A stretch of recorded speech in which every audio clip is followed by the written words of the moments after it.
Hello, everybody, and welcome to the 16th episode of Smashcenter here on twitch.tv/Panda Global. My name is PG Coney, filling in for PG Swar, who can't make it this week. So I'm going to be the guy giving you the rundown. This is basically the YouTube version of the show where we're just going to go down what happened this past weekend, just have a few talks about it, exactly who placed where, who made what happen. And then in just a little bit, I'm actually going to invite on SamuraiPanda, sort of one of the big bosses of PG, and we're going to have a nice little discussion about all the stuff that we saw over the weekend. So starting off, we had Thunder Smash in Long Beach, California. Only had 82 attendees despite a $28,000 pop bonus. There were waves throughout the day. The whole thing was sort of split up to make it so that, you know, the games would last long enough to fill out a whole tournament, but I know a lot of people were sort of surprised at the low number of attendees. I think part of that has to do with the lack of notice that the tournament gave. But that ended with Liquid Dabuz winning the whole thing over World Best Gaming MVD after a hell of a loser's run. Dabuz just tore through the bracket, winning game after game, set after set, after he was defeated pretty early on by Augury Gaming's Wadi, who also had a pretty good run himself. Dabuz got eliminated earlier in the top 16 and just ran all the way through losers to claim the $20,000 prize pool. It seemed that I think he made 20-something thousand, MVD making only 2,000 on top of that. A lot of criticism was made over the prize pool disparity, and we're going to talk about that in just a little bit. Dabuz had a crazy amount of big wins, reverse 3-0'd Wadi. He was on the verge of getting knocked out of the tournament, but he knocked Wadi out at 4th place, and Dabuz actually announced that he was going to give a small portion back to the community by hosting tournaments and funding players for EVO. So Dabuz trying to put back into the community that's given him so much. Very good to see. We also saw Salem, another Snake player, finishing in 3rd place and had quite a run himself, although he was almost taken out by Prodigy, Armada Prodigy on the same sponsor as Myron. Prodigy, of course, a very young upstart Mario player. I believe he's only 14 or 15 and just had an insane run at Genesis, coming in 9th place. That's really been his hallmark, but he actually had a crazy run here as well. Surprised a lot of people, but actually fell to Salem, which meant that we saw an Olimar at 1st and 2 Snakes at 2nd and 3rd. Panda Global's Esam, our boy, finished at 5th place. He gathered some nice wins, defeating Razo 3-1 after losing 16 games to Peach at Pound. Insane. He lost so many games to Peach. He finally figured it out. He beat Razo, and he also sent Myron to losers 3-0. But it's kind of interesting because later on he was eliminated by Dabuz 2-3. Olimar's kind of a weird character, right? I think whenever we look at Myron and we look at Dabuz and other Olimars, we're going to see certain matchups where some thrive and some don't based on playstyle. But either way, PG Esam actually tied with Larry Lur, fresh off his SKT, I think it's just T1 sponsorship that just happened. As we were talking about Prodigy, he played very well and got 7th place alongside Razo. Razo, of course, sort of a sleeper SoCal Peach main that's been playing the game for a very long time. Extremely talented. Had some great wins himself and actually almost defeated Esam. It was very close. CLG Void was upset pretty early on by K9 Bruce. K9 overcoming one of his demons because Void is usually very, very good at taking him out of the bracket. But Void was actually eliminated by Larry Lur at 13th place, which is very interesting to note because a lot of other players got 13th place that you might not expect, including VGBC's Gimmer, TK Breezy, and Hungrybox. 3 players that you would kind of expect maybe at that level at a tournament of, you know, this sort of small size with all this level of talent, but not Void there, so sort of disappointing showing for him. That was your 13th placers, but all these guys very much students of the game and sort of gives you a good understanding of the level of talent that was here at Thunder Smash, and again, we'll talk about that in just a little bit. Also, tournament of note was Midwest Arena, which happened in Schaumburg, Illinois. Hope I said that right. If not, it's Midwest. Who cares, right? 235 entrants there. Shoyo James was actually the one that took it over 8-Bit Man in Grand Finals. And if I'm not mistaken, I think Shoyo James got out there by a round of crowdfunding to get him out to an event of this size. And there's actually kind of a heartwarming image of players in New Jersey all kind of coming around wanting to see if Shoyo James would take it, and eventually he did. Also rounding out the top 8, we have Go Makin Pie. Go Makin Pie? I don't know. He's an Olimar player. I'm not sure, but he got 3rd place. You've got Armada Net at 4th. Yeti, one of the crowd favorites, at 5th, along with Atata, and Panda Bear and Seth at 7th. using Villager and Yoshi respectively. Obviously, a pretty big tournament in the greater Chicago area on May 4th. 233 entrants, James taking it above everyone else. And that was basically pretty much everything that happened over this past weekend in terms of, kind of watershed events. Sort of a sleepy weekend, and I think it's going to remain that way until Smash and Splash, which is coming up later on in the month.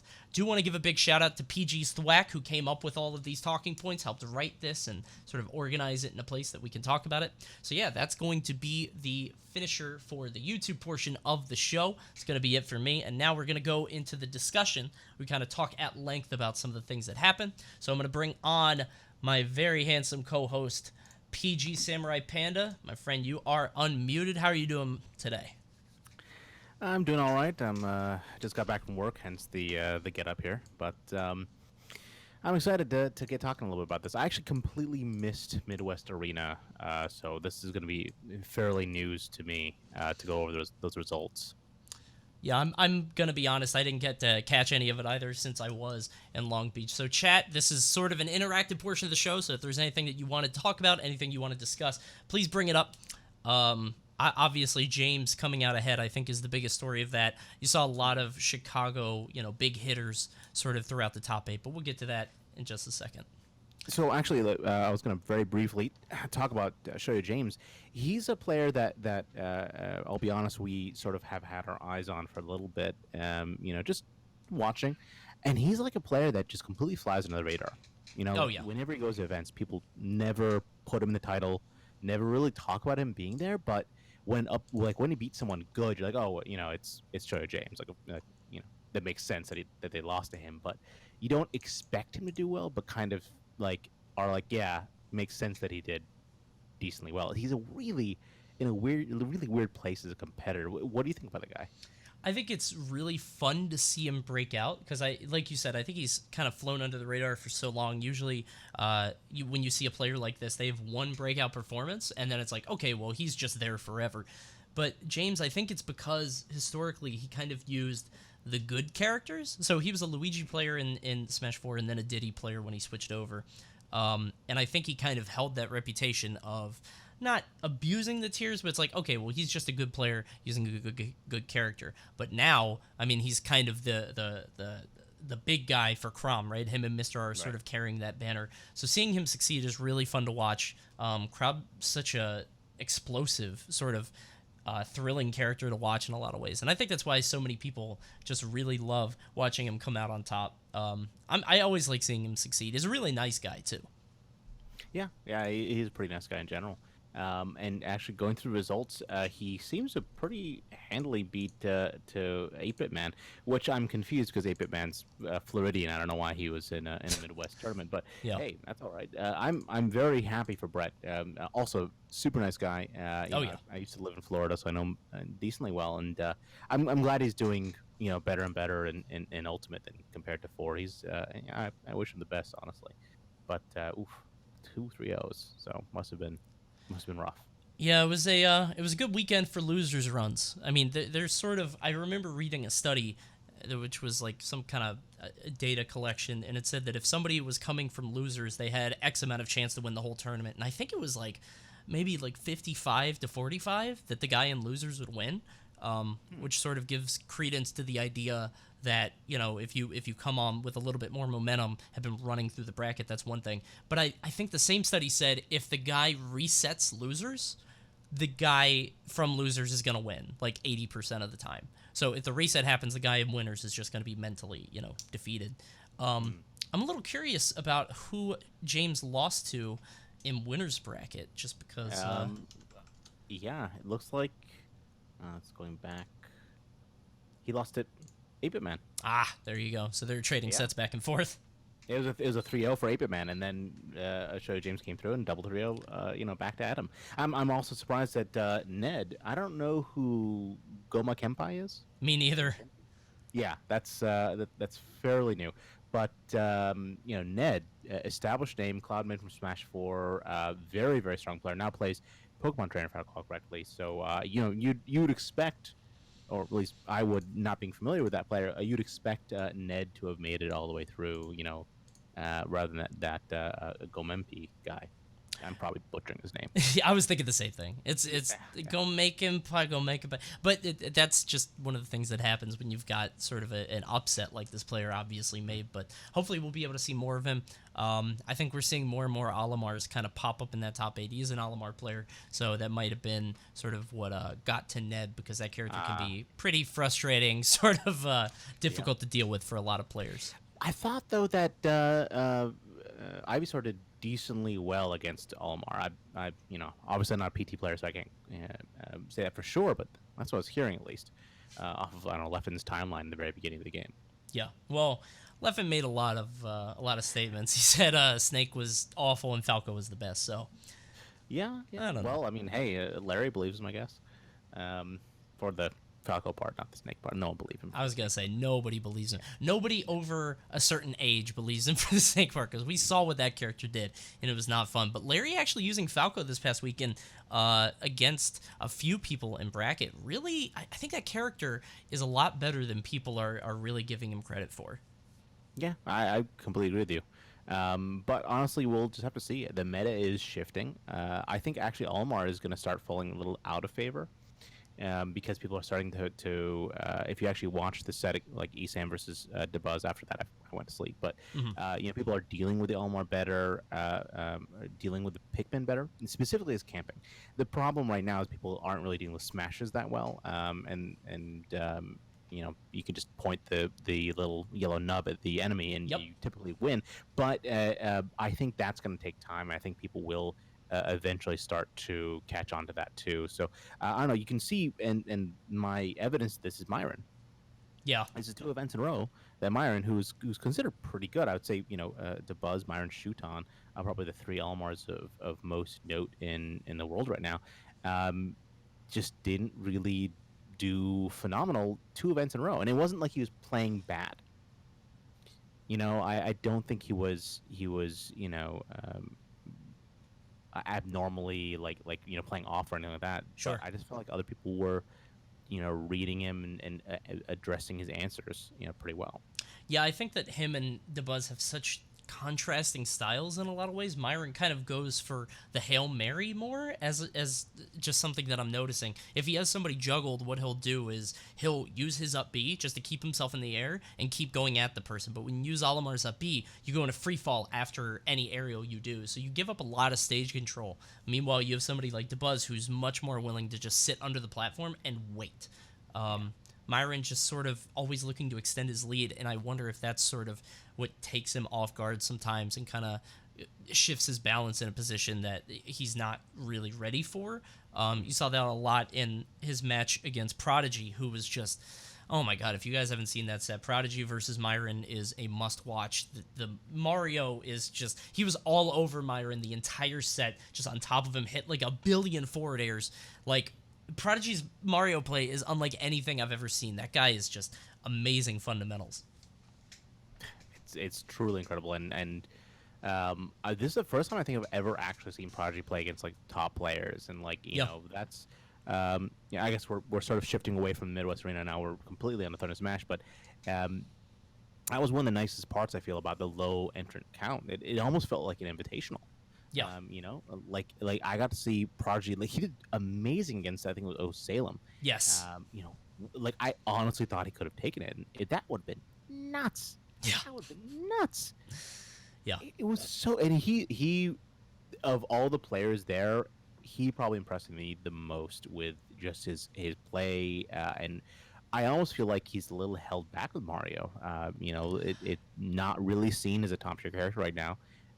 He could really do amazing things if he did pick up a quote-unquote top tier like Lucina or something. That was actually one of the things I wanted to bring up, because if you watch him against Salem, there's a point in the match, and if I'm not mistaken, it went to Game 5. Maybe it was Game 4, and the set ended 3-1. I'm not quite sure. But I do remember Prodigy having a huge lead on Salem. Salem is at like 130, 140. All Prodigy really needs is one more hit. And Salem goes into super lockdown mode. He's just 2 grenades, C4, Nikita, camping under a PS2 platform against Mario, and Prodigy's like, oh. Yeah. Now what? Like that's just where the limits of your character really come into focus. And I think when the meta is mostly sort of short range characters, so you've got brawlers like Wolf, sort of like Chrom, brawlers like Inkling, even Pikachu sort of hits with their face. You know what I mean? I think Mario can kind of stand out. Even Olimar to some extent. I mean, he throws the Pikmin, but all of his attacks, other than that, are relatively short range. He has to sort of be close to you. When you're against Snake, who can just do so much damage from such distance, even without special moves, even with sort of forward tilt, up tilt, stuff like that, it just really puts your character's weaknesses into full focus. And I agree with you. I think Prodigy, but I also feel like he's one of those players that's like born to play Mario. You know what I mean? I feel like he's kind of stuck with it. He's branded with that. I don't know if he's like from a public perspective, if he's really that branded with it as much as he's just this young up and coming player. Because Yeah. he never got streamed before. I swear to God, I was trying to look up footage when he was in the running for Summit to try to like see what the buzz is There's about. nothing. Guy. Nothing. Yeah. Nothing. So I never really knew him as the Mario. I still think of Dark Wizzy probably as the Mario Yeah. in Ultimate, but I just see him as just a player with immense potential, almost like I'm gonna say this, almost like Leo style potential, like a Yep. super young kid that just has amazing fundamentals and perhaps with the ability to travel a little bit more, a little bit more exposure and probably better character, he could really turn up. But then again, Leo made Marth, who was traditionally seen as probably like a low high tier maybe in Smash Yeah. 4 for a while. He made him like a top tier with the way he played him, and no one else played him like that. Yeah. So who maybe a Prodigy could prove us completely wrong and go all the way and be a top player with Mario. That said, though, you're exactly right. The way that Salem played Snake there, and when people talk about tiers at like a mid casual level, it doesn't matter really tiers. Yeah. This is the top level play, and this is really when a tier starts to matter. Is these matchups and these weaknesses just become so monumental that how could he have approached that differently? How could he have played that differently? And if the answer is he couldn't have, that's Mario's limit. Yeah. He should not play Mario in that matchup. Yeah, if anybody's watching this on the YouTube for the first time and doesn't really understand the difference in sort of what we're talking about for tiers, so tiers are sort of how you generally separate characters based on their strength, and it doesn't matter at any level except top level. So if you're beating everybody in your college dorm with Ganondorf, that doesn't suddenly mean that Ganondorf is the best character in the game. It means that you're probably just better than your friends, which is very common. But at the top level of play, when you're playing against people like Salem, like Dabuz, like Esam, like Myron, it gets very difficult to succeed with a player or with a character that doesn't have the same tools fundamentally, sort of intrinsic to the character that these other characters do. So that's basically what we're talking about. So in terms of just sort of Thunder Smash as a whole, obviously Dabuz taking first place, taking that $20,000 grand prize. Played out of his mind throughout the entire tournament. Played a little degenerate at some points. I don't know if you saw that clip against him and Esam, but he's literally just forward smashing like 6 times in a row. I know Esam's going to be watching that footage like, what happened? I've done this for a long time, and I still do run social media for our team, which I really should at this point. But I can kind of tell at some points when Eric, the way that he plays, that he's not playing to his potential. He's not playing that well. Yes. And when Dabuz started doing that stuff, I'm like, gosh, Eric. Because I could tell, like, Eric was just not. He was playing more reactive than proactive, and that's and it's so hard to deal with that. It's so incredibly hard to deal with that to get Dabuz to move first. Yeah. And to get him to approach and stop just sitting there spamming it. I can't blame anyone for being upset, after losing there, or even the viewers. I find it's difficult to blame them. I actually don't mind watching Olimar, oddly enough. or Snake. I don't think But, any of us do. And by any of us, I mean all of us super old dudes that were around for Brawl. It's really interesting because, like, I talked with EE. He says he likes Olimar. He says he likes Snake. All of us do, but you're right. There's definitely sort of this rising tide of animosity that's coming out of, like, Pound had a bunch of Snakes and Olimars. This tournament had a bunch of Snakes and Olimars. But I think you're right in terms of sort of how Olimar might eventually sort of not fall fully from grace, but we saw how Esam dealt with Olimar in his set with Myron. He just kind of steamrolled him at certain points. Whether or not that just means that Myron was off his game, because obviously he did lose to Dabuz later on, but that was a game 5, so I mean there are just so many variables. But I do think that you're right that these characters are sort of garnering this this reputation. Even among top players, like not even just among sort of the casual mid-level players that you were talking about before. People are getting really frustrated with these guys. You can even see Leffen. Leffen was just tweeting this morning and saying how he just does not like watching the game with these characters, and he feels like people are okay with Raito's Duck Hot Dog, with T's Pac-Man, like because they're so rare. Yeah. But if it was a whole bracket of Pac-Mans and Duck Hot Dogs, you wouldn't want to see that. I could see that too. I could see like if Toon Link or Young Link were really popular, they have a lot of projectiles too. I don't necessarily think of these as a bad thing. I think, though, that the general perception is that it is a bad thing, and I feel more frustrated with watching Olimar just sitting there smashing than watching him camping. Yes. The smashes that bothers me a little bit, but other than that, like it's very nuanced. The people that understand the high level gameplay of quote unquote camping, it's really difficult to do, really tough to predict what people are going to do. And it seems so simple, and we make fun of it all the time that Olimar is just sitting there smashing, but like it's actually not easy. Yeah. That's why there's only 3 Olimars I listed, because not many people can do that. So I almost feel bad for Dabuz, Myron, the Olimar players, because they really get seen as like less skilled than other players. I feel like people do give that credence to Snake, because Snake, his camping looks complicated and looks awesome. I mean, no one, it's basically a Michael Bay movie the entire time. It looks cool. Fantastic. Yeah. But it's still rough goings for those players, and this animosity was present in every Smash title. Hungry Box with Jigglypuff. Yes. Yeah. You've got any Ice Climbers essentially in Brawl. Yep. You've got Smash for Rosalina. Yep. And this game is basically Olimar, and this is just the character everyone bandwagons to hate. Yeah, it's tough, and I think what happens is you see people on Twitter sort of talking about it, but they're talking about it from the top level. So what Leffen's talking about, he's saying that Raito's Duck Hunt, T's Pac-Man, these characters are super campy, and you guys only like them for now. I feel like when he says that, it's with this understanding that these guys are playing at a very high level, at the top level, and that it takes a lot of ability and skill. But that sort of trickles down to I don't want to say lower tier players, but I mean, when you go to the mid-level, they really latch on to the stuff that these players say, whether it's, top players like Zero saying that Inkling is broken, or that, Corrin mains eat glue, or all those dumb things. It's one thing for sort of top players to joke about it, but I think that mid-level players sort of latch onto it a little bit too much, and it becomes sort of defining of the character, and everything is brain dead. We've heard that about Ness, like, in an incredible amount, and it sort of created the stigma for Ness players. Trying to think of other characters that have that sort of reputation. There are just so many. Luigi, even. I mean, just because they just go for that one thing. I think there's this thing that happens in Smash and the way that we talk and the discourse that we're having, especially sort of exacerbated on Twitter, where these sort of sound bites and these small things that people talk about become bigger and more sort of branded to a character than really they should be. Because, I mean, at the top level, every character is difficult, dude. Winning against any good player is hard.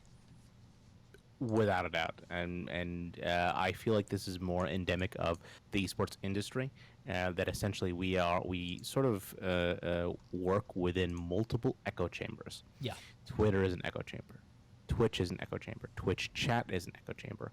And you just need one person to give that little shout, and then it's going to start echoing in the halls and echoing and echoing and echoing, and sometimes getting louder and louder and louder, and that's it.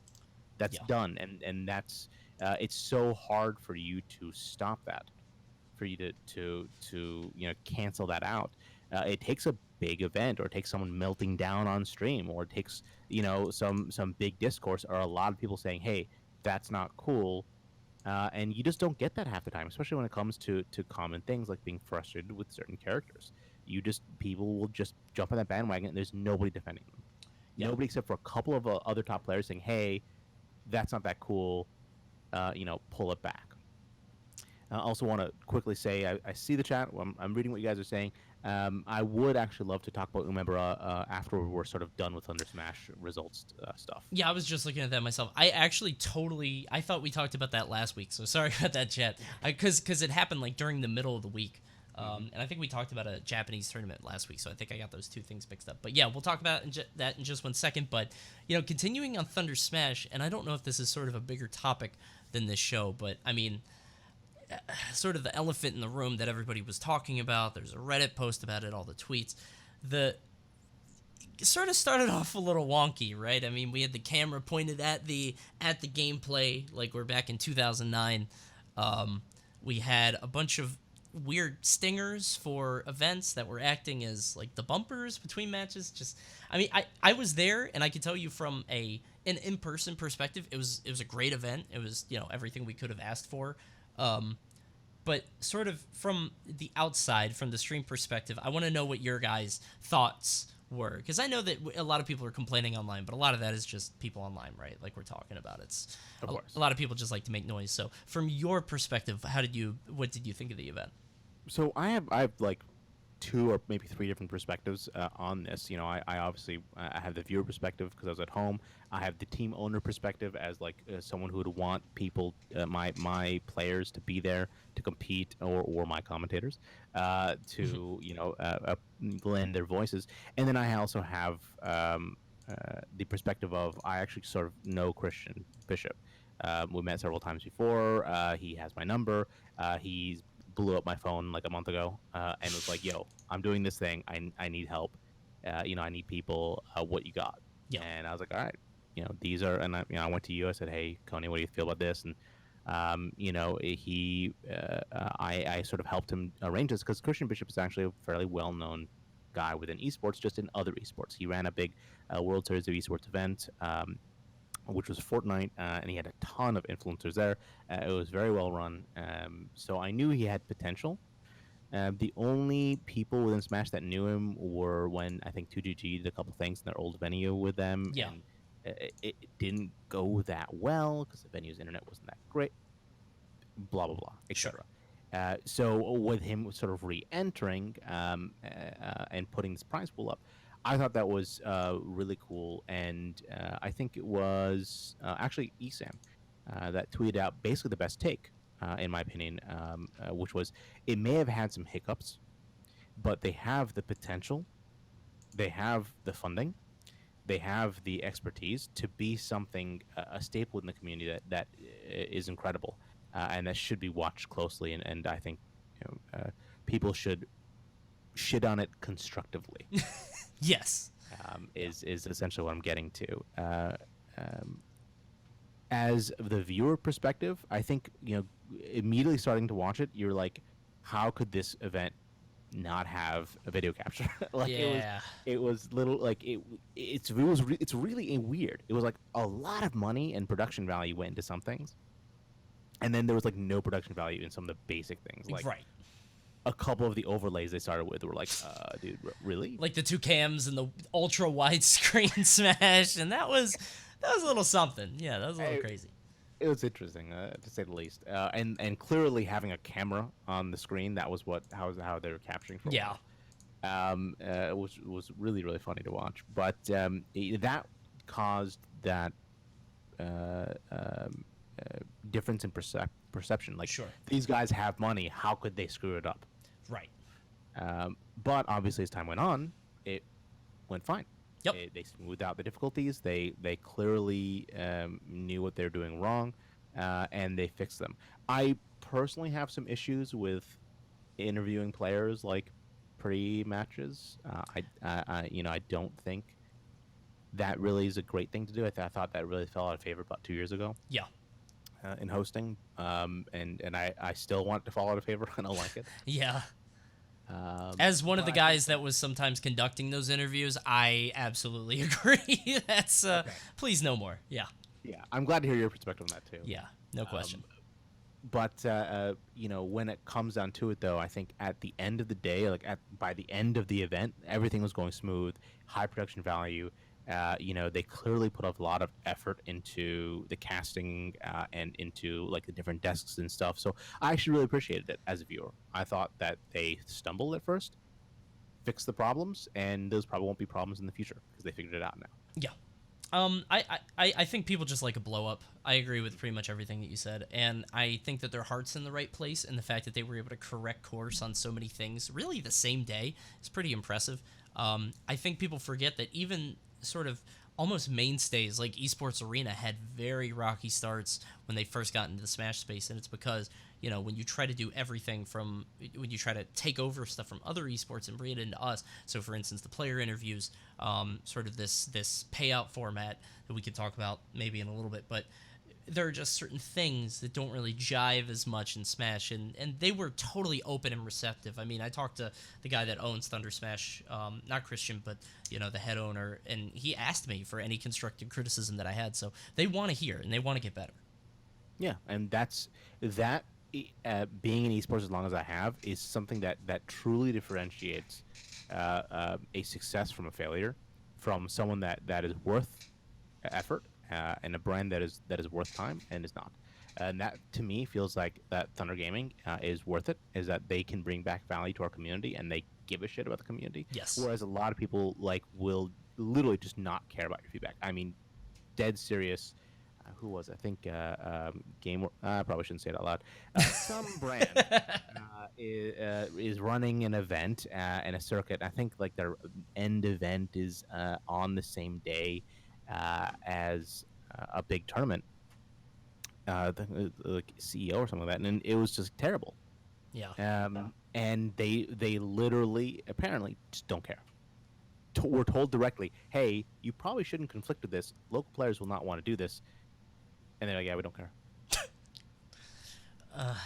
Well, I mean, the invisible hand kind of slaps them at some point. Like, if you keep sort of going down that road and you're not taking what people who have been in the scene for over like a decade, like you and I have been in this joint for at least a decade, you know what I mean? Going all the way back to Brawl. So you gotta have your ear open for stuff like this. I mean, you can be stubborn and try to throw a circuit or try to throw a couple events, but usually what happens is an event will pop up and the first time it'll not really go to plan. So like Shine was one of those where they lost a bit of money and they were very transparent about it, but then it became kind of a mainstay. And I mean, it's happened for the past few years. So I think you need that sort of mentality, because if you don't have that, you're just going to go under. Yeah, absolutely true.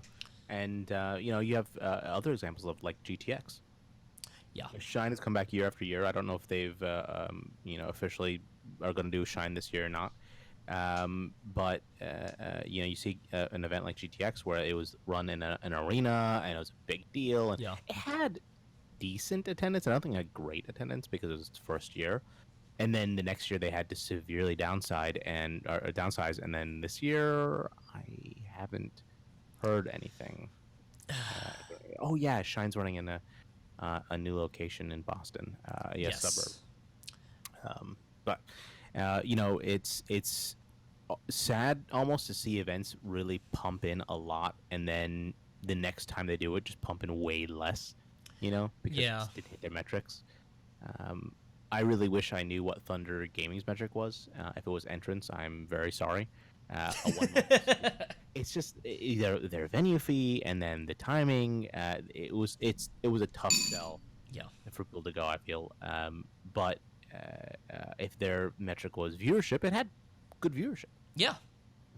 If their metric was hype, I think it actually had some pretty decent hype, despite top 3 being Snake, Olimar.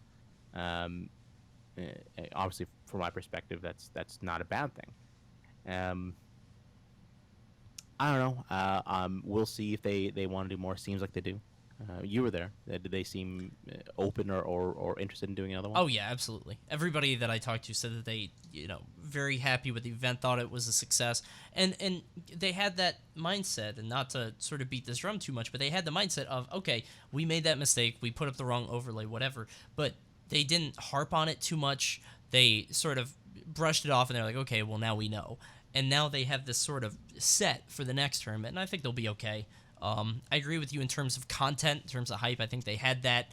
The entrance, they're gonna have to figure out something there, because when you've got a $70 entry fee 1-day tournament in SoCal versus a $70 3-day tournament with a water park and all these other events, side tournaments, and an arcade, and like there's no comparison. But I think that they can really make that value proposition go on as time goes on, especially since SoCal is really this under-repped region right now in Smash, and it's strange because they were on top in Smash 4, especially with sort of all the 2GG hype that was happening at that time. But SoCal, sort of this underfunded area right now, and I think if they really grabbed that and made it their own, the sky's the limit.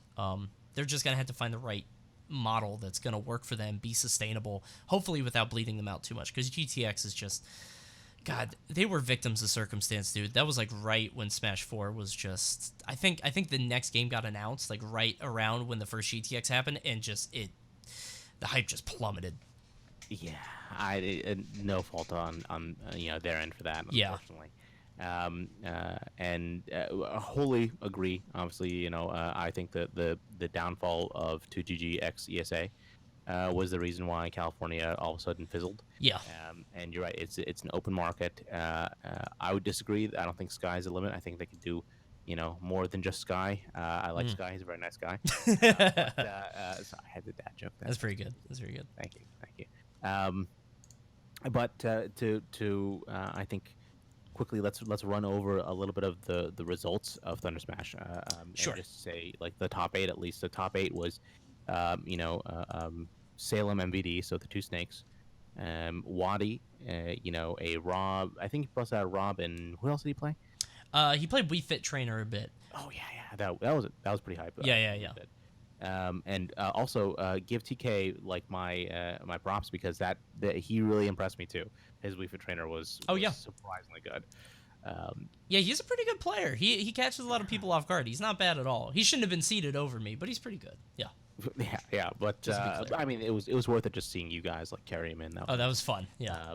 Then obviously we had Esam, and Dabuz, Razo, Prodigy, Larry Lur. Of note, Jesse BD Sam this time, so MVD BD Sam. Yes. They have not really been going back and forth. They kind of have been. Don't Park on the Grass was the last time that Jesse beat Eric, as far as I recall, in a major bracket. Yeah. And then this is the second time now, and Eric has beaten him in other major brackets before. I stopped watching the last game because I can tell when Eric's playing off. Yeah. I was like, Eric's not going to win this. Should eventually tell him that I can tell when he's not playing well. See if he can glean anything out of that. Salem being Wadi, I don't think that was necessarily an upset, but MVD beating Salem. Yeah, that's a big deal. So there have been a lot of who's the best snake. Yes. Yeah. In contention, Ally, Salem, MVD. Of those that have the best results, I would say MVD is probably the most consistent. No question. Absolutely no question. Yeah. Like top 12, almost everything he has attended. Ally has the highest peaks probably in terms of winning pound, and something else that he won. Yeah. I can't remember an event off the top of my head, but I mean pound obviously just because of the recency of it is what comes to mind. Right. But one of the few people to win an S tier, so yes. Like just that's on the table. That's a huge deal. Yes. And even though he openly admitted, on mic that he had a lucky bracket, in terms of snake matchups, still a big deal. And then obviously Salem, and Salem is this awkward spot where I feel like his peaks are high, but not quite as high as Ally, and his lows can be fairly low, although recently that has been shifting. Yes. Yeah. And I almost feel like that defines Salem as a competitor in general, where if he doesn't care, he's not gonna do well because he doesn't try. Um, so MVD beating Salem is a big deal. Yeah. Does this solidify him as the best Snake now? What do you think? I'm not a ditto guy. I mean, like, if you're winning the ditto or the mirror or whatever you want to call it, if you're winning that, I really put no stake into that. Maybe it's because I was a DDD player in Brawl, and DDD dittos were just like clown matchups. Like, it was just a circus. I think MVD has sort of been he has a very visible chip on his shoulder, and he has for a while, in terms of sort of, he was never the guy in Smash 4 because he was one of the best Diddies, but you're never going to wrench that title away from Zero ever. And now he's one of the best Snakes, but he's feeling the same thing where Ally has this legacy, right? I mean, Ally was the Snake in Brawl, and Salem has picked up Snake, but Salem won Evo, and he's got this legacy because he won that Apex tournament. And I think MVD is sort of, I don't want to do too much, armchair psychiatry or anything, but it does feel like he's sort of got this sense of animosity toward everybody just putting all these people above him, despite the fact that he has consistently been in the top 8 where the other players have faltered. And I can't really fault him for that. I get it. But I think that might start holding him back if he holds on to it for too long. We saw the frustration building up in his set with Dabuz, and sort of is what had him fall off at the end of that set, where the tank was empty. It was very clear. Dabuz took him out it was just the deepest water MVD has ever been in, and he just wasn't ready. And I mean, an $18,000 money match is basically what that was. And could you imagine? Like, each of your stocks costing, what, $2,000? Like, it's just unreal, dude. Yeah, you're right. That's kind of nuts. And obviously, if you look at other sports, it's not necessarily a big difference. It's not a huge prize pool difference. But in this game, in our titles, this is a big deal. Yes. And, we can talk about that a little bit later, but I'm actually not against what happened. I think I have a different opinion than a lot of other people, but we'll get to that in a bit. But you're absolutely right. Jesse cracked under that pressure, and I don't think anyone can honestly blame him. He's frustrated, and I will also openly admit. So I'm a Snake main since Brawl, and I actually used to. Ally lived with me for 3 months, and the beginning of Brawl 2 and stuff like way back in terms of Snake and Snake Dittos too, but. I have always loathed Olimar vs. Snake. It's an awful and exhausting and terrible matchup. So not only is it this $18,000 money match, but Snake versus Olimar for a Snake is just like I want to tear. Awful. I can't even imagine. It's so. In such an annoying and difficult, and in my opinion, unfavorable matchup for Snake, dealing with that as Jesse, as MVD, I keep doing that, with that much pressure around him, who could blame him? Yeah, I'm kind of interested that you still think that Olimar does particularly, because I know that if anybody was, obviously you guys weren't around, Olimar beat Snake pretty solidly in Brawl. There was a whole thing with Dabuz, who was the best Olimar, against Ultimate Razor, who was one of the top Snakes, and neither of them lost to the other character, and they were like, all right, let's play in Texas. And if I'm remembering correctly, Dabuz rolled him. Yeah, I do believe that was what happened. It was not close, and Razor he was very good. I mean, he's not a name you hear about too much anymore. He did play Smash 4 a little bit. He does play Ultimate a little bit, but he got destroyed.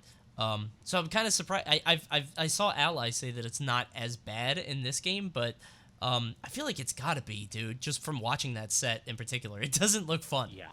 It's awful. I will agree. It's not as polarizing. It's not as bad for Snake anymore, but it's bad. And I'm of the opinion that Snake is not top tier. I'm of the opinion that Snake is low high tier. Really? Okay. Yeah, I think everyone's wrong. I feel that way about Inkling, so I feel that.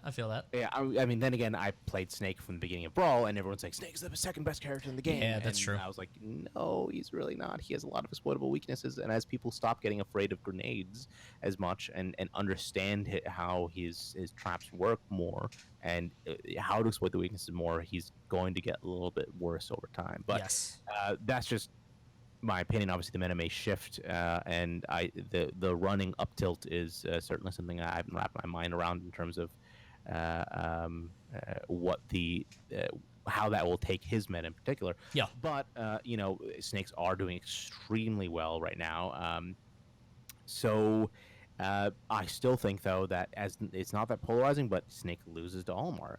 I think he also loses to Fox. I think he also loses to a couple of the other top tiers. Inkling is Apparently Inkling's hard. Yeah. awful match. That is a really polarizing matchup. I think it's just terrible. And I think that that's gonna be more pronounced and as time goes on. But we'll see. So Esam, obviously our guy, he was playing really well and then stopped playing well, and then he had it on the buzz. He had it. It was 2-0. He really could have pulled it through, and he said that after the turn, after the set, he said he had it. Yep. Yes. I think it was he effing had it was the actual quote. A little bit colorful language. Yeah. Yeah. And I feel so bad for Eric because as a big fan, I've watched all of his sets. What holds him back almost seems to be him. And let's just take this as a what if he beat Dabuz, what would have happened? Oh gosh, that was where in the tournament was that? That was for 5th, right? That was for 5th. So that was Esam versus Dabuz, and then the would have played Wadi. Wadi, yeah. So Esam versus Wadi, I think Esam would have beaten Wadi purely based on matchup. Yep. And history. I think Wadi considers him a demon. And then Esam versus Salem. So they did actually play. Salem was the first snake to beat him since Dome Park on the grass. Yeah. But that was at the round robin pools in the charity invitational tournament like last weekend. Yeah. Or 2 weekends ago. That would have been a really, really interesting set to see. And then, depending on who won, to see the run back against MVD. Yeah. I think Salem versus MVD again would have been a very interesting, very close, very tight ditto. And same with Esam. Obviously they know each other so well, and I would have loved to see those two, adjust to each other. Like from someone that doesn't get to see them play all the time, do you think it's more cool to see two people that know each other that well play? Oh yeah, absolutely, no question. Like being able to see two players that have become so sort of entrenched in their own habits and sort of mannerisms, how they play. It's super fun to watch. One of the things that kind of fascinates me about Esam right now is he's always been known as like the snake guy. He's the guy that takes out snakes every time. He's also sort of historically had a peach problem, which I think we're seeing a lot more of that in Ultimate, and it's happening now. Yeah. He went into our group chat and was like, "Yay, I beat Razo, yeah." Razo. And I was like, I'm reading this. I'm like, he hasn't lost to any Peaches except like once he lost to Samsora, then he just crumbled against Peach. Like, yes, it's a new issue that he just recently developed. But he clearly is afraid of Peaches too. Yeah, he used to be the guy that just ate snakes alive. He destroyed them. But now, I mean, MVD sort of had his number. Like you said, Salem has defeated him in the past. So it's like, I wonder if he's gonna sort of regain his footing in that regard. I think part of it comes down to what you were saying before, where it's like, I think that he has a tendency to maybe lose himself in those long sets, particularly when he feels like he had it. So I hope he can work on that. And you're right. I think that if he beat Dabuz there, it would have been a very different tournament. I could see him beating Wadi, no problem. I think him and Salem would have been very competitive. But I do think that in the final, I mean, between him and MVD, if he won the first set or even potentially the first game, I think he could have carried that momentum all the way through. That's just how I would have seen it, though. I mean, it was a snake, and then potentially Olimar is what he would have played. Yeah. And if he got the ball rolling, got the momentum going, got the confidence up, beat two snakes in a row, we saw what he did to Myron. Yeah. He apparently likes the Olimar matchup too. He could have beat the Buzz, so that's absolutely could have changed the course of this tournament. Yeah. And then he would have potentially won $20,000. So let's talk about that, huh? God, that's gotta hurt. Ugh. So $20,000 looks pretty cool until you put it into Buzz's arms, and then it looks kind of awkward. The way he was holding it is just, It was, oh gosh. There's Yeah. meme worthy. I'm sure someone's gonna make an image out of that one. That's so good. I am not against it. I'm not against the idea of winner takes all. Yeah. What is your thoughts on this? I think I'm not against the idea in theory. Like, I think it's a cool idea and it's an experiment, but I think in practice, I don't know how you make it work, because I would assume you need a lower entry fee, but then that means that you have to supplement more of your own money to go into the big prize pool, because obviously with a $75 one-day event, trying to substantiate that seems really difficult. So me and DM Brandon, actually, we used to run a podcast, and our finals that we had an online tournament for, the winner got to go to Genesis, and we paid for their flight, hotel, treated them like a sponsor. We treated them like a king. It was Kofi that won it, by the way, the Falco guy. Cool. Sort of. He got second. Long story, the other guy was like 13 and whatever. But bottom line, we did this winner-take-all format, and a lot of people criticize it because it's like, you're not giving second place anything, third place anything. And I mean, the guys at this Thunder Smash event, second and third place did win stuff, but let's be real. It's peanuts, Yeah. I feel like the event has merit, but I don't know in practicality. I guess I'm rambling a little bit, but in terms of practicality, how do you make it worth having? Like, I think you have to sort of lean into the invitational format and keep it this exclusive event, just to make it so that there's not any sort of, I don't know. I think it's a very difficult tightrope to walk. I completely agree with you. I think that the idea in theory is not a bad idea. Maybe in practice could be done better. But I will give you my sole reason for being okay with it is tournament saturation. There are so many tournaments. Yeah. And you have to stand out. How did 2GG do that? The sagas. They made sagas, they ramped them up, they hyped them up, and they themed them. Very interesting, very good job. Smash and Splash is in a water park. Then historic events like Big House and Shine and Genesis, they don't have to do a gimmick because they are established series. So how does a new tournament get eyeballs? How do they make themselves stand out? Well, they have a shitload of money. Why not just give it all to first place as our gimmick? Yeah. I don't think it's a bad gimmick. I agree with you. I think it could be implemented better. It could be done differently, but the gimmick itself is not terrible. And I think that it actually made the super high pressure scenarios that we got to see, and that's compelling. That's interesting. That's new. We are now talking about a new dynamic that we never have to deal with because there's never this much money on the line in a single money match or single match. And that in and of itself is interesting and is compelling, and is different enough that I feel that now Thunder Smash, you will always remember it as, hey, remember that one tournament where a single match was $18,000? Yeah. You'll talk about it for years.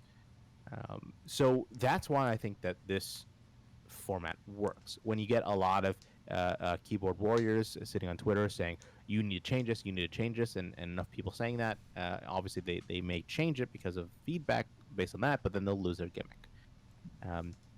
I think that maybe, and I think PTAS was tweeting about this earlier today, a combo invitational open tournament, maybe, bring in 12 or 14 guys on the invitational, and then open up 2 to 4 slots that can be made through an open bracket. That would be super cool to me. That's an interesting idea. I think that would be the better way to go, and I think I could see that working. It's funny because I have the exact same stance. I didn't really connect the bridges, but I had the exact same stance about the Nintendo tournaments, the item things, because it's like, everybody's complaining about it, but we have plenty of other normal tournaments. What's to say we can't have some of this other stuff that's sort of on the side that is doing its own thing? So like this winner take all, and you can really lean into that and leverage it after the first event as this sort of like almost gladiatorial kind of deal. You know what I mean? It's very cutthroat, and people are going to be really putting it all on the line. I think it would have been much easier to push that narrative if more top players showed up. Obviously, a lot of them didn't because they were worried about, not being able to win that prize pool. But I think in the future, if Thunder Smash wanted to ride with this gimmick, I think they could keep it going. And I do think that that would be the best way to do it, to have the invitational, because then you have, 12 people totally guaranteed, and you have 4 people who are probably on the cusp, like in that, PGR 15 to 20 spot, you know what I mean? They're gonna be eating that up. So I think that's a good idea. Yeah, and I think you just promise essentially a lot of exposure. You promise, these intros. You promise interviews. You promise that even if you don't, make it to the end, you get the other bottom line, which a lot of, I think, people don't understand or overlook, especially if they're not quite at the top. If they don't have a brand yet, they don't understand the value there is in being able to appear on a stream for a tournament and appeal to the audience as this is who I am. When Genesis aired, ESAM going like, I'm godlike. Oh, yeah. Pikachu busted. Yeah. That's a meme now. And he made a lot of fans and enemies from that little clip. That's all it took. Yeah. That's why Summit is so important for players, because people see their brand. I didn't even know who Light really was. Even interacting with him, he's always quiet around me because I'm just a big boss of PG in general. And then when I saw him on Summit, I'm like, oh, this guy's like a lot more chill than I thought. A lot more, someone that you could just relax on a couch and share a beer with. Yep.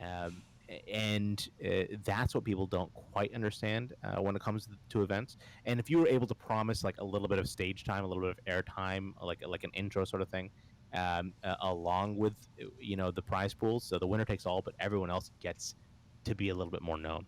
I think that could be a pretty compelling gimmick for the tournament in the future, and I hope that Christian might be listening in and for feedback, or I can just text him it as feedback for the future if that's what people want to see. I think that's a very interesting take too, because they had so much space and so much stuff they could have done, and they were constantly asking us for ideas. So if you're a player and you're getting there and you have that drive and you want to push yourself, get branded, whatever, they have so many things available to you. We had makeup artists that whole weekend. We were constantly caked up. And they had the broadcast studio, which is what you saw with Sky, where he's on front of a screen and he can sort of draw on it.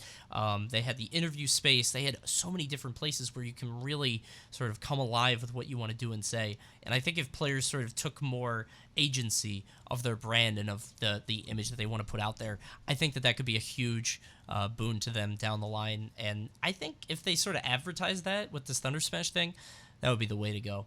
Yeah. Also, I don't want to, just to sort of wrap up all the Thunder Smash thing, because I know people did want to talk about Umebura. If I'm being honest, I've been looking at the bracket, and a lot of the top 16 is in Japanese, and I gotta tell you, we don't have Vaseth on, so I can't help you out much. I speak Japanese, by the way. Oh, do you? Okay. Yeah. Well, maybe you can look at this top 16, because I only see the top 8, and I can read all these names, but none of the top 16. What top 16 for Umebura? Dojitsu is the guy that lost the Raito. Everything else is in English. Just that one dude's name. Yeah, I have it pulled up in Smash G. Oh, got you. Okay. Yeah, I say in the link in Discord. And one last thing I want to say about Thunder Smash. Sure. Shout out to K9. Oh yeah, of course. Beating Void, probably not for the first time, but like he usually loses the Void, and to reverse 3-0 him, like that set was really fun to watch. Yeah, that was a phenomenal set. I feel terrible for Void. Obviously, everyone does because we all love Void. Yes. As a human being. But K9's been struggling for many years to be the king of Smash, and I want him to get that one day. I want him to feel that to get on top one day. And he deserves it for how much effort he's put in. But anyways. Definitely. So I'm looking at the top 8 for Umebura. The Umebura, of course, being super important because I believe, if I'm not mistaken, it was Japan's first S tier. Yeah. And so a little backstory on this. So we have, thank you, Elfie the Great, for linking us Juddy's tweet. Oh, cool. Yeah. So, we actually adjusted the PG stats, like the PGR in general, and the tournament tier system, how to rank foreign tournaments to actually make it a little bit more favorable because, in America, it's not hard to necessarily hit the metrics that we set for it, or they set for it. I didn't really have a whole lot of input. but it was really difficult for foreign tournaments, like especially European, Japanese tournaments, to do Yeah. it. So I think now to me this stands out as an amazing S tier because not only would have been an S tier, with these new easier metrics for foreign tournaments for international tournaments, um, but they would have hit it if with the Would have been there American anyway. standard too. Yeah, 1,015 entrants. It literally filled up like this. It was Like unreal. as soon as entry opened, it filled to the point that I think someone in Japan, I was messaging them back and forth, had to give up their spot for Cosmos to get in. Oh my gosh, jeez. Oh, I'm glad they did it because Cosmos had crazy run, actually finishing at 4th place with Inkling, solo Inkling too. Really impressive stuff. Kameme obviously coming in first. Proto Bantam coming in at second, who is a name that I don't think many people would expect at the top of this list. I mean, a lot of people have seen him sort of floating around in Japan, but never quite that high. Raito at third, obviously Cosmos at fourth. Fourth, T and Sue at fifth, and Rima and Zachary at seventh, and I think Leo at 33rd or something crazy. Yeah, that is nuts. So the big thing here is Kameme. Yeah. Kameme was a big name in Smash 4, and I'll be honest, started falling off. Just never really hit the great highs that he got, like winning. Getting second at Evo. Never really quite reached up to that potential that he had in Smash 4, and all of a sudden he just won the biggest tournament of Japan. Yeah. Really, really, really awesome stuff. Proto Banham. All of these names, I'm familiar with all of these names up to the 13th place even, and a little bit beyond that, but never heard of Proto Banham. Second place. I think I've seen it here or there, if I'm not mistaken, but I definitely haven't seen it at this level. You know what I mean? I think I saw him Right. at 33rd or at 49th at a certain things, but for second place to beat all the players that he did, that's got to be like a Cinderella story for him. Yeah, and I watched a little bit of the tournament like in the morning after it was done, and I was getting ready for work, so I scrolled through it. But wow, he played really, really well. He Yes. deserved that. Yeah. And now Inkling, he played in Lucina Inkling. Inkling not considered a very good character in Japan. Really? Yeah. Oh, okay. Cosmos actually wanted to show Japan that Inkling is a good character. Okay. And that's one thing that he was I think clearly able to do is that Inkling is good, but then again this is also a country where a random character main will make top 8 regularly. Yeah. So Duck Hunt Dog is considered good in Japan not because he's actually a good character, but I mean come on, Raito. Yeah. So Proto Bantam also rocking the Inkling too. It kind of makes a lot of sense. Yeah. Raito though, so by all means, like if you look at these results, they don't make sense. They no, don't. no, they're just they're all over the place. I mean, these are 8 different characters, at least for the mains, just 8 different characters across the board, which is so unlike anything we see. And even if you look in Japan and their typical results, these are not normal. Normally, you see Zachary up top. You see like some of the more common names like near the top, and Raito is always near like the cusp. He never quite like top. But the I think just like Elephant Great saying, there were a lot of upsets, and the bracket got weird. Just that happens sometimes, and everyone's favorite Duck Hunt Dog got third place, which is incredible. Yeah. Sometimes it happens like that. Like, Raito is always one of those players that can really surprise you if you end up in his bracket. And some people, like, if you're in his bracket, it's just like, oh no, like, I'm not ready for this. You know what I mean? He could totally sweep you. It looked like Cosmos was a little lost in their set. And maybe, Raito pushing that point that Japan doesn't really feel like Inkling has the tools to deal with that, Then again, and you're right, but then again, Cosmos is actually, I think, 0-9 against Raito between Smash 4 and Ultimate. So it's just a player thing, yeah. It could be. I'm like, who plays Duck Hunt Dog? Nope, nobody plays that character. Just him and Brood. But I feel like Brood might just go back to Olimar now. I don't know what Brood's been playing, but yeah, has he been playing Ultimate? I haven't heard about him much. Oh, I think he might have been one of the dudes that helped the game, like helped develop the game. It was him and Renai and some of the maybe I'm making that up. Yeah. Maybe I'm making that up. Brood plays plant? Okay, never mind. Okay. Oh wow, that's actually really cool. Yeah. Wow. Who was the duck hunt dog that ran a circle around the venue when he won? He beat someone good. Oh gosh. It was Smash 4. Yeah. I can't recall his I'm name. not sure. Yeah, but It wasn't I'm Hip, was it? Yeah, I don't think it was no, I'm Hip. I'm Hip was an Almar, but I think it was I'm Hip was at that tournament. I feel like. Yeah, I know he played a little bit of Duck Hunt, but I can't remember the exact name. I'm trying to think of like prominent Duck Hunts. It's like Ozone, I'm Hip. Yeah, I'm not sure. Yeah. So I mean, to this day, MVD is a prominent Duck Hunt from Smash 4, Yes. and he played him like for a month. So like that's how few people actually play that character. Yeah. But anyways, so it's very difficult from a competitor standpoint to be ready for Duck on Duck. And then at fourth place, the highest placing American, we can talk about the second highest placing North American in a second, but is Cosmos. Yep. Our very own PG Cosmos. So he actually didn't plan on being there. Yeah, he extended his flight, right? Like he got a later one. Yeah, I got an emergency message from him like stupid time in the morning, asking can I extend my flight, et cetera, et cetera. So I waited to figure that out for him, and he actually had to do it on his own. So good on you, Cosmos, for doing that. Extended his time in Japan and competed. I didn't expect him to do that well, to be honest, because he wasn't able to practice much. He was a tourist. He was just exploring Japan. Yes. Yeah.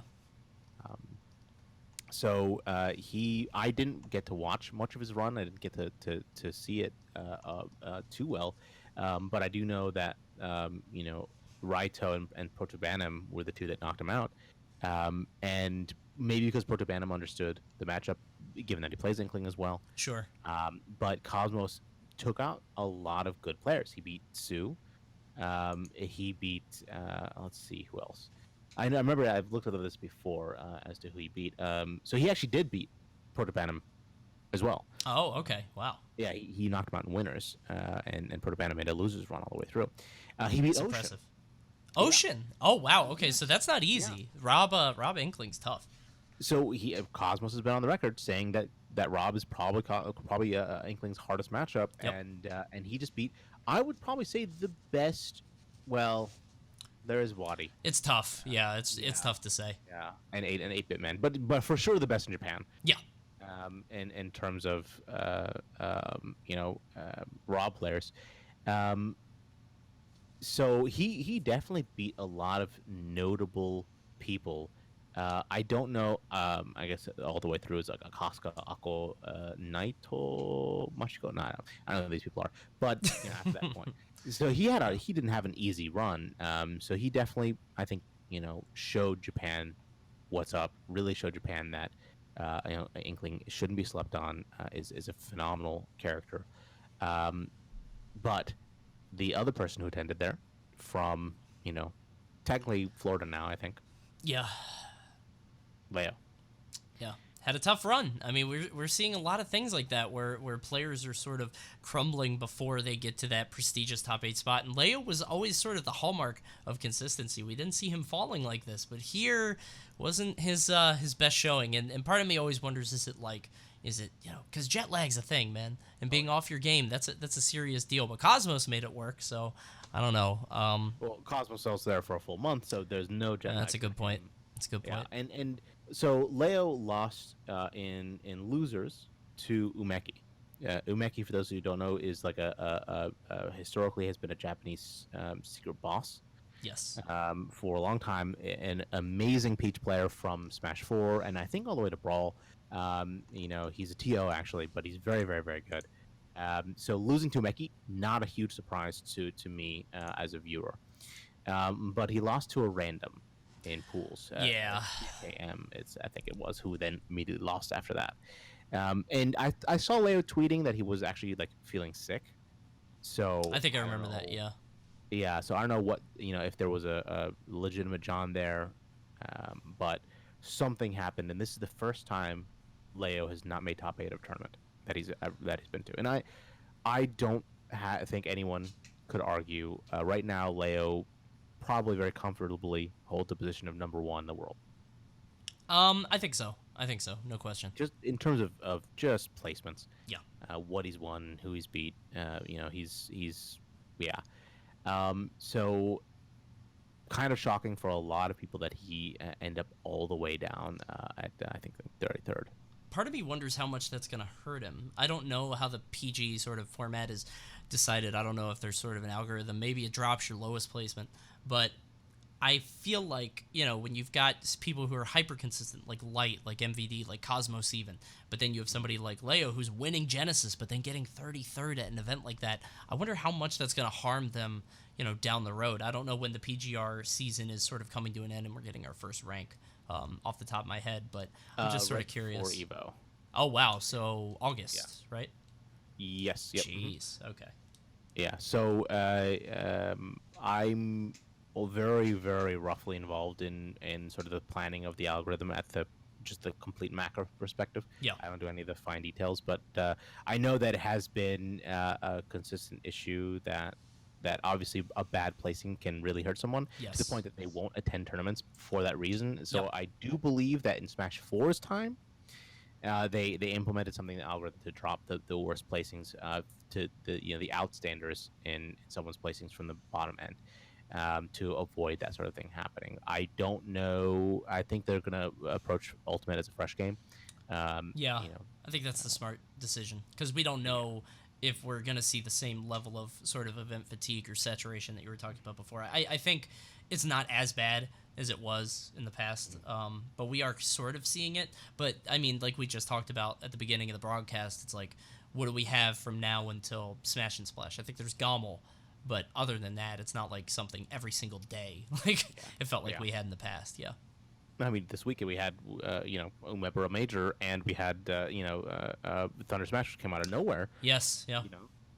So absolutely, and I do believe that Smash and Splash is the next, big major coming up. So there is MomoCon as well. I always forget about that because it's the anime tournament, but then it's also MomoCon's a thing also.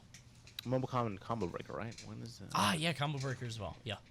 God, there's so many events. It's crazy.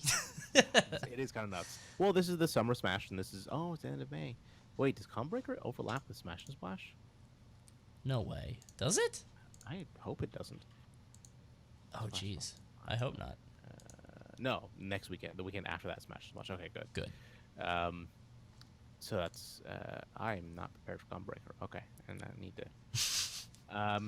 It's a good heads up. So yeah, it is. But every season, essentially, they have to redo the algorithm based on number of tournaments, sort of how things went, and they try to adjust it slightly. So the algorithm has not stayed the same, from season to season at all. I think there's like minimal differences in the last couple seasons. Sure.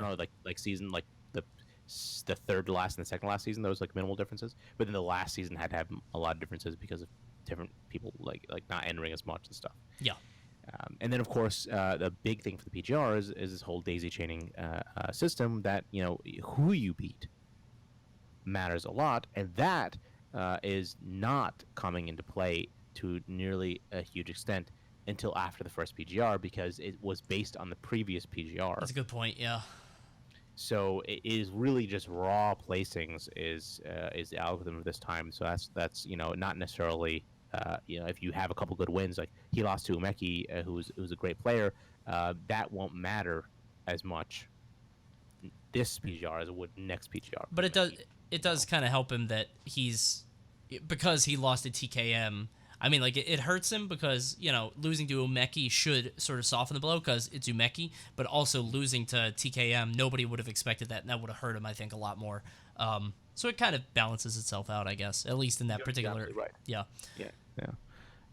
And then I think going back over the placings, T2, common names that we've seen in America so far. Tsu hasn't had that huge breakout like he had in Frostbite 2017, I think. Yeah. So a fifth place is fantastic for him. The character spread of Lucario, Joker, and me, Sword Fighter. Yeah. Weird spread. Very weird collection. Joker, though, as soon as that character, gets any playtime, people get hype. Yes. And I definitely saw MKLeo tweeting about how amazing Joker is as a character, and he really thinks Joker is like legit. And he's been playing Joker a lot, and he apparently convinced people in Japan that Joker's really good. So I'm of the personal opinion that Joker has the kit to be a top tier character. We'll see. I'll believe it when I see it, because I also remember Leo talking about how he was in Incineroar main. So I'm like, maybe I'll just wait on that. I not to say that I don't think Joker could do it. I think he's fine. I think he's okay, but I think if you're solo maining Joker and you're a top player, you're gonna have a rocky time. Period. You might bust him out for some matchups like a la like a Salem Lucina or something like that, but I don't think he's gonna be the hard main personally. You don't. You may be right. You may absolutely be right. I feel that this game there won't be any solo mains. Period. Like characters, yeah. Wow, In general, okay. characters are very linear, which is not a great thing. But honestly, with the number of characters there are, linear kind of is necessary at the high level. And they have some big weaknesses. Like I do think like Lucina has a lot of big weaknesses. People are going to start exploiting more, and you can see a lot of top players saying how Lucina isn't as good as they thought. So I do think that you're going to go into a duel or potentially try a main, game for one of the first times where it was actually necessary to counterpick and to know what's going on. Exactly how Ally said, he had a great brack and pound, didn't have to switch off Snake. He still has a Mario in his pocket, but that matchup spread is going to be increasingly more important, in my opinion. Maybe that's just hopeful dreaming because that's what everyone wishes, Yeah. so that their game can become someday. But I do think that Ultimate lends itself towards that gameplay. And the bigger one that I think we want, or the big two potentially that we want to talk about probably in Umebura left is Zachary and Shuton. 7th and 9th. Yeah. So Shuton, was it Prime Saga he won? Yes. Yeah, he won Prime Saga, and then he also won the local before or after, if I remember correctly, which doesn't sound like a big deal, but it actually is, because that local was totally stacked too. So for him to win both was a big deal. Yeah. The MSM after a major in SoCal is always just nutty. Insane. Yeah. So Shuton, again, being pegged as one of the top 3 Almors, and maybe the best, along there with Dabuz. You can argue Myron's results. Anyways, he ended up losing to Zachary in losers and T in winners. So I would say his losses were not bad losses. Yes. Yeah. But 9th is certainly not a placing that you expect to see someone like Shuton. T though, Pac-Man's an awkward character. Like He's so goofy. Yeah. Right? Like you just who does he beat? Who does he lose to? I have no idea. They're keeping that a secret too. Like I feel like Pac-Man, the players are they're not saying anything. Their mouths are shut because they know that he's better. And like Pac-Man is weirdly like capable of brawling in this game. He can kind of just fight you straight up, which I think a lot of people aren't ready for. They expect him to still be sort of this defenseless, zoning character that has to throw projectiles, almost like a Belmont. But he's not that. He can actually fight you straight up if the player's good enough. So, yeah, T at 5th place is surprising, but at the same time, I think I think Pac-Man always, it's almost like a West Ball situation where like he always has the potential to pop off like that. I kind of agree with that, honestly. Like, if someone's not prepared to take on Pac-Man, they're just, they can just lose. And it's not easy to be prepared either because Pac-Man has a lot of things he can do, a lot of different ways he can camp or not camp, and he has a lot of tools that he didn't have in Smash 4. Yeah. People sleep on him for sure. He's so insanely underplayed too. I mean, like nobody's gonna play that. Without a doubt. So Zachary then, beat Shuton, but he actually lost. Where was he? What did he lose in winners? I know he lost in losers to Tsu, and get this, it was Joker beating his Wario. Wow. Okay. Yeah. Tsu's Joker, and then Tsu's Lucario beating his wolf, Zachary's wolf, and then Tsu switched back to Joker to beat his wolf last game. Damn, so they just did the whole spread. Yeah, He just yeah. did the whole thing. Wow. I'm gonna go back and watch that set for sure. As someone that I actually might like pick up Joker as a main. Yeah. Really really fun character. I'm But looking at it now, and it says that Zachary actually lost to Rima, who is the Toon Link that surprised a lot of people getting into top 8. Oh. Yeah. Yeah, okay, that makes sense. So yeah, looks like it was a game 3. Rima beat him. So Toon Link, super slept on character, right? I think he Can we agree? yeah, in Smash 4 he was like the character that always, him and Peach were the two characters that always came to my mind of like the least played functional characters that you can really do damage with. And it's really funny to see him in this game because he was outshone by Young Link at the start of the game. Everybody's like, oh, Young Link's top 5, Young Link's top 10, and now Young Link isn't even in the conversation anymore. But Toon Link's still sort of operating under the radar, so to see him get this win, I think is super, that helps out Toon Link mains a lot. Hot take, agree or disagree? Toon Link's the best Link. I don't think Link's great. Agreed. Oh God, I don't know, because it does what everybody else does and puts Young Link against regular Link, or Young Link against Toon Link. I have no clue, dude. I have no idea. I feel like both of them have the same problems. They can't kill. I wholeheartedly agree, and I feel Toon Link without a doubt is between the characters more boring to play. Yeah. And I just, if you look at placings, if you look at I think it was Mexico or somewhere that had a ton of Toon Links, Young Link just can't keep up with a lot of characters. I agree with that. But Toon Link has the options, has recovery, has the projectiles that they have, and he can really just get out there and really far, really deep. And Gimp characters like Wolf that have maybe exploitable recoveries and potentially Joker too, like these other characters out there. So I don't know. That's just me completely spitballing. I have no basis or factual evidence for this other than my gut tells me Toon Link is probably the best Link. Just the most boring one. That's kind of a good point now that I'm thinking about it, because like Young Link can't go off stage. Like if you're off stage coming back, Young Link can't go out there and get you. And in contrast, I can think of so many times where I've gimped Young Link. Like it's not particularly difficult. They have a set trajectory they have to go, and you just get in front of it. They have some stuff they can do with bombs, but Toon Link definitely has a lot more options in terms of getting back, just because he's very much a brawl character. He's just kind of so floaty, and he can get back, have a lot more options. And I think Link, I don't know, man. Some people still really believe in Link. I never was one of those guys, but I don't know. Look, I'm not gonna lie. I definitely was hype seeing Salem say that Link was like one of the top characters in the game. It's like, okay, like if he says it, that might be true. I can't see it, but yeah, that's the exciting thing. Is like if I can't see it, I want to see it. I want you to show me. Yep. Exactly. Like I love that so much. So he couldn't show us. No, sadly. I mean, he did a glitch. He had a really good run at the first glitch, but that was really it. Beyond that, Salem switching over to Snake, and we can't really blame him for it. So no, can't. And it was exciting that this is probably the best iteration of like a normal Link. Oh, no question. That we've gotten, so that's cool for what that's worth. But I mean, even Japan, the land of like Jesus, there's a Captain Falcon at 13th in Japan. Okay, that does not belong there.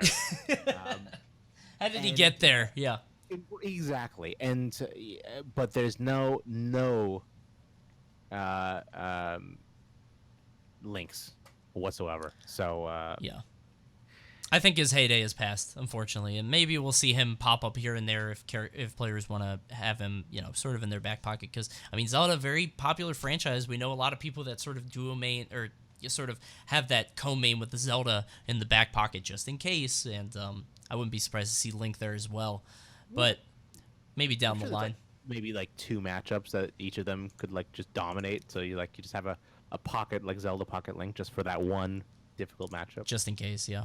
I'm wondering who else they would sort of spread for in terms of good characters. I think that there's going to be a lot of bad matchups for Peach discovered in the lower tiers. I agree with that. Yep. And like that's going to really shift a lot of things and really shift the meta towards having a secondary that can deal with Peach. I think she's probably going to have a couple like I think Shulk, for example, a character that's completely outclassed by other characters like him. Like there's really no reason to play Shulk over like Lucina, over a lot of other sword characters. Yeah. But Shulk, according to Peach Mains, is like her worst matchup. I could potentially see, well, if he didn't have such a high Skill cap. exactly high skill Yeah. cap, I could see people like doing that, for example. It seems difficult imagining somebody sort of secondarying Shulk. That's the problem. He's one of those characters. Same with Pac-Man. It's like you got to put your all in on that character. But I think I agree with you that I think there are a lot of characters that sort of control that ground to air space really well. And Peach wants to float in that 45-degree angle. And if you can just kind of stuff her, like Shulk's Nair is very good at doing, and sort of catch her with her low aerial mobility, maybe with speed mode or Smash Minato. Yeah, I could definitely see that. And I think that there are more characters that are going to pop up like that. But I wonder how many of them are going to be sort of, okay, I have this Shulk in my pocket just for this one matchup in case I run. Because, like, if you're good enough, you're not going to lose to any Peach other than Samsora anyway, right? Like, maybe Samsora, Ling, not many people, Mute-Ace, not many Peaches, but... Yeah, well, there's TKM, it might be up there, too. Oh, that's true. That's true. If you're going to Japan. Yeah. You never know, honestly. There are some random Peaches that are fairly impressive still, like Ling. Yes. Put himself on the map in my map, beating Esam, and I've seen some Twitter comments from him. He's got a lot to him. He's impressive. So who knows? Like there are a lot of Peaches out there that can absolutely make a name for themselves to come up, but she may just be so dominant as a meta character. She has an amazing kit. Yeah. But we'll see. We'll see. There might be a few characters that she can struggle against. Be excited to see that down the line. Alan, I feel like we could just talk literally forever about everything, but I know we're coming up on basically an hour and a half on this podcast, so I just wanted to check, is there any last point you want to do, any socials you want to point people to, any closing words for Smashcenter episode 16 tonight? In terms of plugging, please follow Twitter that I manage at Panda Global, if you don't already. I know that's very awkward to say because it's a Panda Global theme thing, but do it. We're going to hop onto the PandaCast after this, potentially joined by Racy, one of our players, where we'll be talking about sportsmanship. Specifically because of what happened at Thunder Gaming, and this is a new hot topic within the community. So if you guys want to keep listening, or catch that later, please do. And this is my first time one-on-one with you, Coney, in this sort of setting. It's been great. I enjoy the back and forth. You're a very well-spoken individual, as we all know. My biggest plug is please follow him. Thank you. Coney is worth it. Throwing it all at me. Thank you. It's been an absolute pleasure. I always love talking about sort of the deeper intricacies of the game, not just sort of its surface level. And it's so good to talk with somebody with the level of perspective that you have, that aren't just like a player, not just a commentator, is coming from a totally different viewpoint in the scene. So everybody check out SamuraiPanda, of course, one of the big bosses of Panda. But that is going to wrap it up for Smashcenter tonight, guys. Thank you so much for watching. Let me know what you guys thought in the YouTube comments. I think that we're going to put this on YouTube. It's going to go up just like all the other episodes. I got to send this over to the guy that cuts it up. So a little bit helter-skelter, a little bit off, but thank you guys for watching. We'll see you guys next week for episode 17. But for now, take care and keep smashing.